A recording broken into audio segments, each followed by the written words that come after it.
everyone! Have you ever wondered how to make the perfect meringue cookies with a crisp outside and a marshmallowy center? Today I will show you my foolproof recipe along with all my top tips and tricks. Plus, stick around to the end because I'll show you 3 delicious meringue cookies that we can make out of this beautiful meringue. Let's get started. First, let's go over what you'll need. We have egg whites, sugar, cream of tartar, and a pinch of salt. The secret to great meringues is starting with room temperature eggs. If you forgot to take them out the fridge, no worries. Just place them in a bowl of warm water for a few minutes. While those are warming up, make sure your whisk and your bowl is completely dry and grease-free. Any fat or moisture can ruin the meringue. Carefully separate the egg whites from the yolk.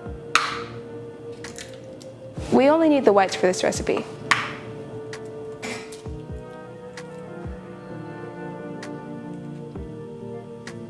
Now let's start beating the egg whites on medium speed until they become a little bit frothy. Once frothy, add a pinch of salt and cream of tartar. This is going to help stabilize the meringue. Now gradually add the sugar 1 tablespoon at a time while continually beating the mixture.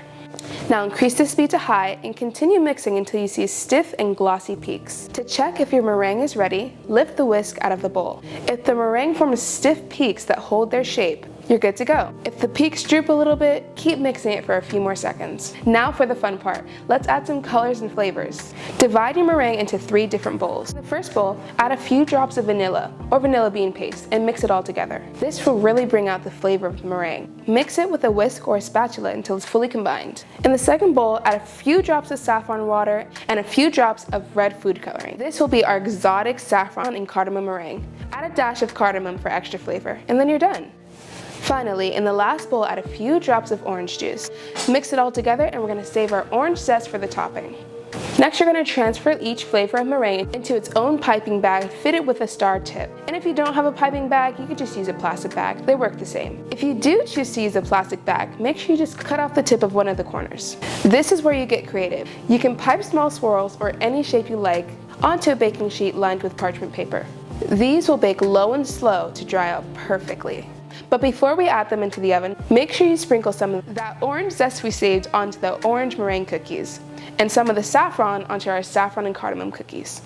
Once you're done, bake these delicious treats at 225 Fahrenheit or 110 Celsius for about an hour and a half to 2 hours, or until the meringues are dry enough to be lifted off of the parchment paper with ease. Alright, take these out of the oven. And there you have it, beautiful delicious meringue cookies in 3 flavors. I hope you enjoyed this tutorial. If you did, please give it a thumbs up and subscribe for more delicious recipes. Don't forget to leave a comment down below of your favorite meringue flavors and any questions you might have.